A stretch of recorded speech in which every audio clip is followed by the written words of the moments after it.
पुनर्विवाह। तलाक के पूरे 5 साल होने के बावजूद भी कैलाश ने अभी तक दूसरी शादी के बारे में नहीं सोचा है। बस अपनी 4 साल की बेटी शैली के बारे में ही हर पल विचार करता रहता है। हालांकि जब से दोनों अलग अलग हुए हैं तब से केवल एक बार ही अपनी बेटी से मिल सका है। कैलाश की बुआ रानी ने अपनी दोस्त शीला से डिटेल शेयर की। यार, क्या ही आजकल के इन बच्चों के बारे में। उम्र बीत चुकी है लेकिन फिर भी अपने अभिनय का चुनाव नहीं कर पाते हैं। शीला बोली, अब मेरी भतीजी को ही देख लो, पूरे 31 साल की हो चुकी है, कानून की पढ़ाई भी पूरी कर ली, फिर भी अभी तक उसे अपनी पसंद का कोई लड़का नहीं मिला। कहती है जब मिल जाएगा तो शादी कर लूँगी। सुन शीला, एक काम कर, मेरे कैलाश से एक बार अपनी भतीजी श्रद्धा को मिलवाने का प्लान तो कर। हो न हो ऊपर वाले ने उनकी जोड़ी को ठीक करने की ठान ली हो। रानी ने शीला का हाथ पकड़कर कहा, अगर ऐसा हो जाए तो मेरे बड़े भाई की बहुत बड़ी जिम्मेदारी और तनाव कम हो जाएगा।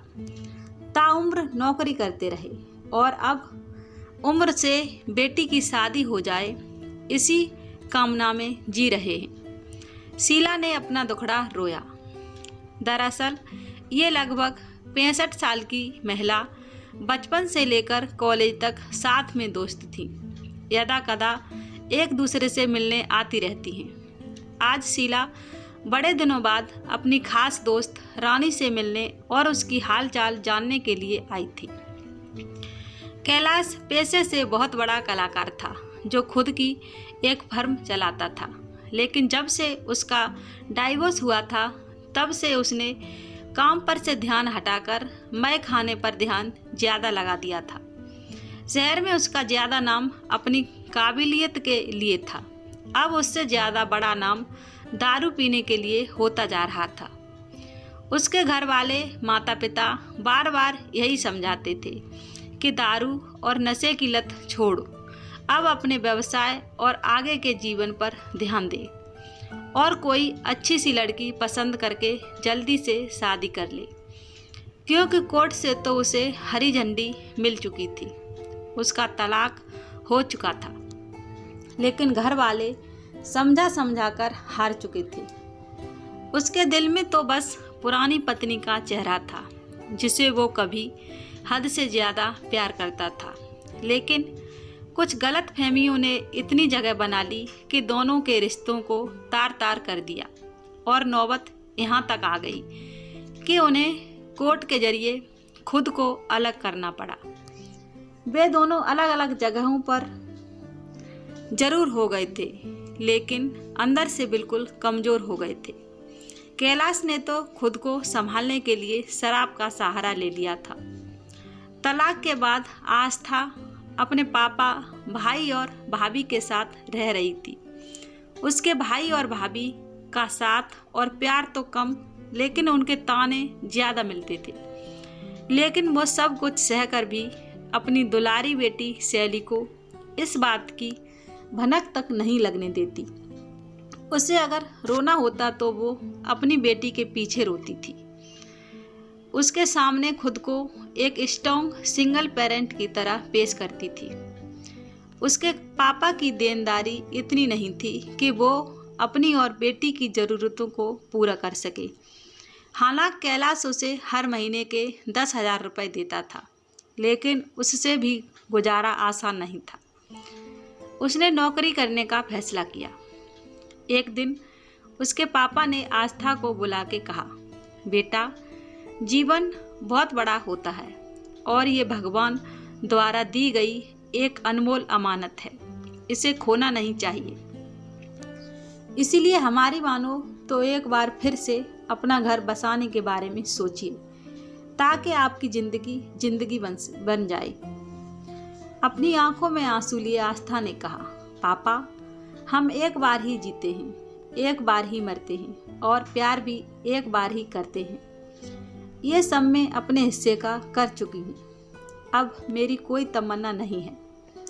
मैं बस यही चाहती हूँ कि मेरी बेटी शैली की ज़िंदगी बन जाए और कुछ नहीं। आस्था के पापा बस अपने आंसू पोंछते हुए आंखें मलते रह गए। उन्होंने एक आखिरी प्रयास किया और कहा, हमारे लिए ना सही, अपनी माँ के वास्ते ही सही, क्योंकि मैंने उनसे वादा किया था कि मैं अपनी बेटी को कभी भी कोई परेशानी नहीं होने दूंगा। ज़्यादा कहने पर आस्था मान तो गई, लेकिन उसकी शर्त थी कि उसे फोर्स नहीं किया जाएगा, वो अपनी मर्जी से ही चलेगी। आस्था के पापा ने अपने दोस्तों और कुछ ठोस साइट्स की मदद से कुछ रिश्ते रेडी किए, लेकिन आस्था को कोई भी पसंद नहीं आ रहा था। एक दिन आस्था के पापा ने आस्था को एक और लड़का बताया और उससे मिलने के लिए राजी कर लिया। आस्था को जहाँ मिलने जाना था, ये आस्था की फेवरेट जगहों में से एक था। वह ज़्यादातर अपने दोस्तों या फिर अकेले में पूरा समय के लिए खुले में जाना पसंद करती थी। बताई गई जगह पर पहुंचकर चिरपरिचित अंदाज में आस्था लड़के के आने का इंतज़ार कर रही थी। वो बार बार अपनी घड़ी में देख रही थी। फिर उसने अपने पीछे मुड़कर देखा। उसके पीछे खड़ा इंसान उसका इंतज़ार कर रहा था। जैसे ही दोनों की नज़रें टकराईं, आंसू निकल गए और आस्था बिना कुछ कहे वहाँ से जाने लगी। आस्था आज आपसे मिलती है, क्या 10 की मुलाकात हो सकती है? आस्था के कानों में ये आवाज़ गूंजी। उसने फिर से पीछे मुड़कर देखा, कहीं मेरी आंखें धोखा तो नहीं खा रही। उसकी आंखों पर भरोसा नहीं हो रहा था। उसकी टांगें जवाब दे रही थीं। बस उसके मुंह से एक ही आवाज़ निकली, कैलाश तुम। अब कैलाश चलकर उसके पास आ चुका था। उसे अपनी बाहों में भर तो लेना चाह रहा था, लेकिन अभी वो न तो उसकी पत्नी थी और न मासूका। उसने आगे किए हुए अपने हाथ वापस पीछे कर ली और आस्था को बैठने को कहा। कुछ पल सोचने के बाद आस्था मान गई और 10 मिनट की बातचीत के लिए राजी हो गई। जब से तुम गई हो मेरी जिंदगी नरक हो गई है। कैलाश और भी बहुत कुछ कहना चाहता है, लेकिन आस्था ने उसे रोक दिया। हमारे पास केवल 10 मिनट हैं। मैं चाहती हूँ कि दुखड़े रोने से अच्छा कुछ और बात करूँ। कैलाश चुप हो गया। आस्था घर के बाकी सदस्यों के बारे में पूछने लगी। कैलाश ने फिर से मिलने की इच्छा जताई तो आस्था ने सीधे सीधे लहजे में कहा, कभी कभी समय निकाल लूँगी तुमसे मिलने के लिए। आस्था की बात सुन के कैलाश को बड़ी खुशी हुई। कम से कम इस बहाने आस्था फिर से उससे मिलने तो आएगी ही। जाते जाते आस्था ने कैलाश से पूछा, आपने अभी तक दूसरी शादी क्यों नहीं की? कैलाश चुपचाप खड़ा रहा। फिर कुछ सोचने के बाद बोला, क्या हम फिर से शादी कर सकते हैं? आस्था वहाँ से जाने लगी और जाते जाते बोली, मैंने कभी इसके बारे में नहीं सोचा। एक बार सोच के जरूर देखें, शायद इरादा बदल जाए, कैलाश ने कहा। घर पहुँच के आस्था ने पापा से पूछा, पापा क्या आपको पता था कि वो लड़का कौन था जो मुझसे मिलने वाला था? अपना चश्मा उतारते हुए पापा ने जवाब दिया, हाँ मुझे पता था, वो कैलाश था। पापा जब आपको सब कुछ पता था फिर भी मुझे बिना बताए उनके साथ मिलने क्यों भेजा? पापा की आंखों में आंसू थे। उन्होंने कहा, इस उम्र में मैं नहीं चाहता कि मेरी बेटी फिर से नई शुरुआत करे। जो गलतियां हो गईं उन्हें फिर से दोहराए। बेटा, हमारे ज़माने में तलाक जैसे शब्द ही नहीं हुआ करते थे। गलतियां होती थीं, लेकिन लड़ झगड़ कर शाम को वापस अपने हम सफ़र के पास ही आना था। इसलिए मैंने फिर से वही कोशिश की। हो सकता है सालों के गिले शिकवे फिर से नए रिश्तों के रूप में बदल जाएं। आस्था ने गदगद होते हुए अपने पापा को गले लगा लिया और थैंक यू कहा। पापा, मैं आज कैलाश से 10 मिनट मिली, मुझे वो पुराना कैलाश नज़र ही नहीं आया। तो फिर एक बार फिर से एक मुलाकात और अरेंज करवाएं? नहीं पापा, अब मैं खुद ही अरेंज कर लूँगी।